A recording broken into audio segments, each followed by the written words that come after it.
Assalamualaikum warahmatullahi wabarakatuh. Alhamdulillahirabbil alamin. Assalatu wassalamu ala asrafil anbiya wal mursalin wa ala alihi wa sahbihi ajmain, amma ba'd. Asyhadu an la ilaha illallah wahdahu la syarikalah wa asyhadu anna Muhammadan abduhu wa rasuluhu la nabiyya ba'dah. Allahumma salli ala nabiyyina Muhammad wa ala alihi wa sahbihi ajmain. Qala Allah Ta'ala fi kitabihil karim, a'udzu billahi minasyaitonir rajim. Bismillahirrahmanirrahim. Ya ayyuhalladzina amanu kutiba alaikumusiyam kama kutiba alal ladzina min qablikum la'allakum tattaqun. Wa qala aidan wal 'asri innal insana lafi khusrin illa alladzina amanu wa 'amilus solihati wa tawassaw bil haqq wa tawassaw bis sabr. Rabbi shrah li sadri wa yassir li amri wa wahlul 'uqdatam min lisani yafqahu qawli. Jemaah salat tarawih dan salat isya, alhamdulillah, marilah kita panjatkan puji syukur kita kepada Allah Subhanahu wa taala yang mana kita dapat berkumpul kembali dalam melaksanakan rangkaian ibadah di bulan Ramadan ini. Alhamdulillah, Allah memberikan kita nikmat iman, nikmat Islam,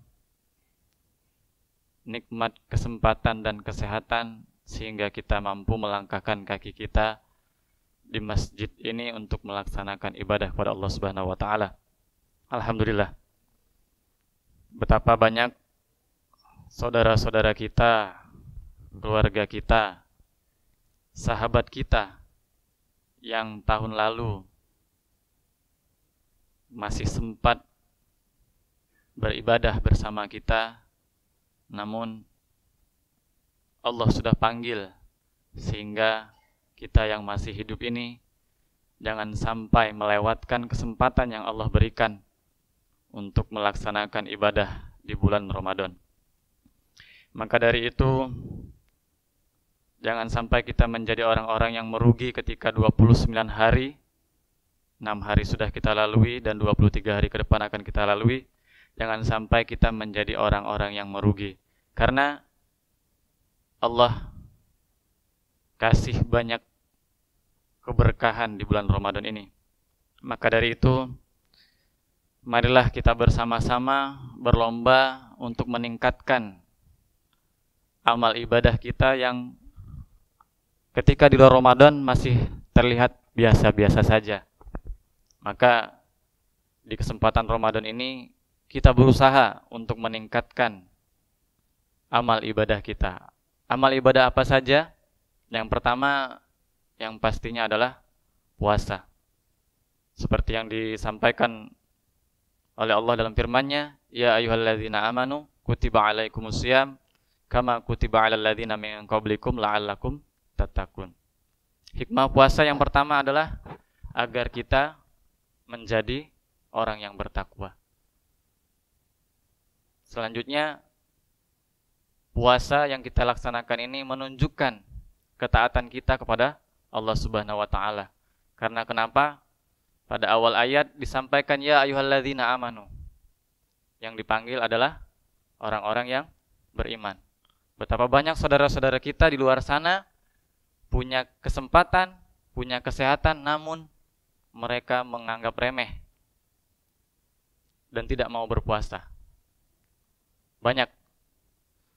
Maka sekali lagi yang dipanggil ini adalah orang-orang yang beriman. Jangan kita sampai lewatkan kesempatan ini. Ibadah yang kedua yaitu sholat, baik sholat fardu maupun sholat wajib. Kita koreksi ibadah sholat kita. Kita tingkatkan sholat fardu kita bagi yang ikhwan, yang tadinya bolong-bolong, na'udzubillah, kita tingkatkan 5 waktu di masjid. Yang tadinya hanya 5 waktu di rumah, kita berjamaah di masjid. Yang tadinya sudah berjamaah di masjid, kita tingkatkan. Jangan sampai kita target ketika berjamaah di masjid, jangan tinggal takbiratul ihram dari imam. Kita tingkatkan. Begitu pula sholat sunnah, yang tadinya hanya wajibnya saja.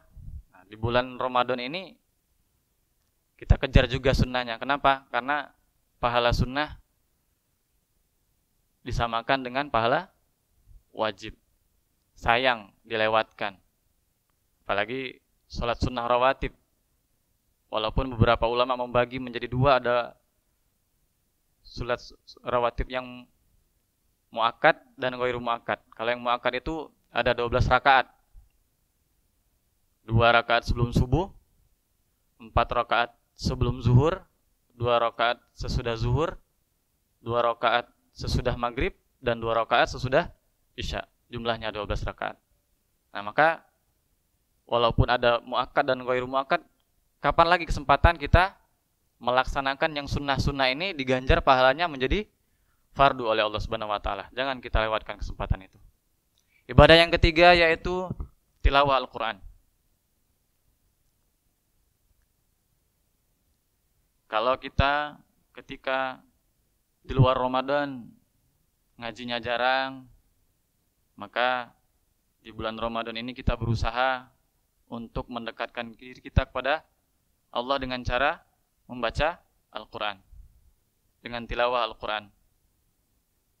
Kita tahu bahwasanya Ramadan ini adalah Syahrul Quran, bulannya Al-Quran. Kita pasang target, misalkan 1 hari 1 juz, jadi khatamnya satu kali 1 bulan. Sayang dilewatkan. Kita sudah terlalu sibuk dengan urusan dunia, ya, sampai kita lupa dengan urusan akhirat kita. Bahkan ada ungkapan-ungkapan orang itu, kalau dunia dikejar mati-matian, kalau akhirat apa adanya. Terkadang hanya waktu sisa kita saja dalam kehidupan ini untuk Allah. Azan sudah manggil, kita masih sibuk dengan urusan duniawi kita. Padahal yang manggil siapa? Allah. Maka kita sama-sama memperbaiki diri kita. Kita sama-sama meningkatkan amal ibadah kita. Yang keempat, ibadah selanjutnya yaitu sedekah. Kenapa sedekah ini penting?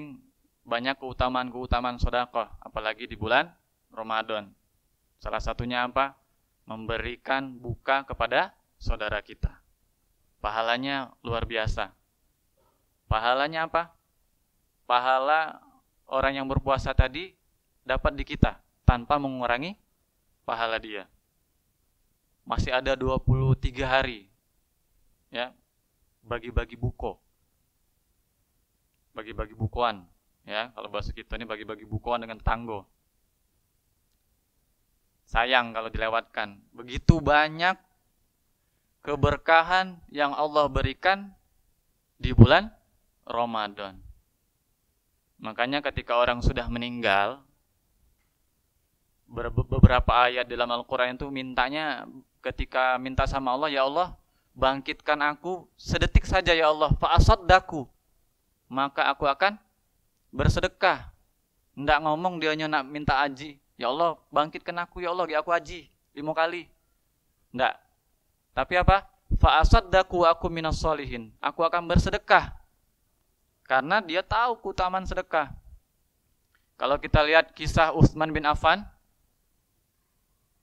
ketika terjadi kekeringan di Madinah, kemudian hanya ada 1 sumur yang masih mengeluarkan air, dan itu pun hanya milik seorang Yahudi. Kemudian kata Rasulullah, siapa yang mau membeli atau membebaskan sumur itu, insya Allah diganjar oleh Allah surga. Maka Utsman bin Affan ini orang yang cerdas. Dia tahu karena dia ini seorang pengusaha, ya kan, saudagar kaya, kemudian dia melakukan negosiasi dengan si Yahudi ini, nggak mau dijual sama si Yahudi ini sumur ini, ya. Tapi Utsman bin Affan nggak menyerah. Ya udah, kalau bahasa kita nih, aku beli sahamnya lah 50%, ya. Hari Senin kau jual banyunya, hari Selasa gantian. Jadi sehari kau, sehari aku, kata Utsman. Nah si Yahudi ini apa? Ayo, untung banyak ini. Ya, lah dibeli separuh, masih Pancang jual. Akhirnya sepakat, dibelilah sumur tadi separuh sewang. Ketika hari Senin si Yahudi ini jualan banyu sumur untuk masyarakat Madinah, tidak ada yang datang. Tidak ada yang beli. Besoknya Selasa, Utsman yang jualan dikasih gratis sama Utsman. Ambillah warga Madinah sebanyak-banyaknya. Maka ketika hari Rabunya mau beli, nggak usah beli, udah ada cadangan. Nah, melihat seperti ini akhirnya si Yahudi bilang, ya udahlah Utsman, belilah galau. Akhirnya dibeli sama Utsman dan sekarang sumurnya masih ada di Madinah. Bahkan menurut kisah itu dikatakan bahwasanya rekening tertua di muka bumi ini adalah rekening atas nama Utsman bin Affan.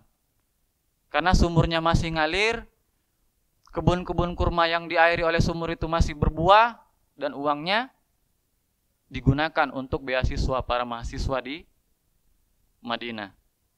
Bahkan banyak sedekah melalui sumur tadi. Masya Allah, alangkah bahagianya Utsman bin Affan ketika dia sudah putus amal ibadahnya, namun amal jariyah sekian abad yang lalu masih mengalir. Itulah fadilah sedekah. Nah, demikianlah yang dapat kami sampaikan. Semoga dapat menjadi kebaikan bagi kita semua. Mohon maaf kalau terlalu panjang. Kepada Allah kami mohon ampun. Billahi fisaubil haq. Wassalamualaikum warahmatullahi wabarakatuh.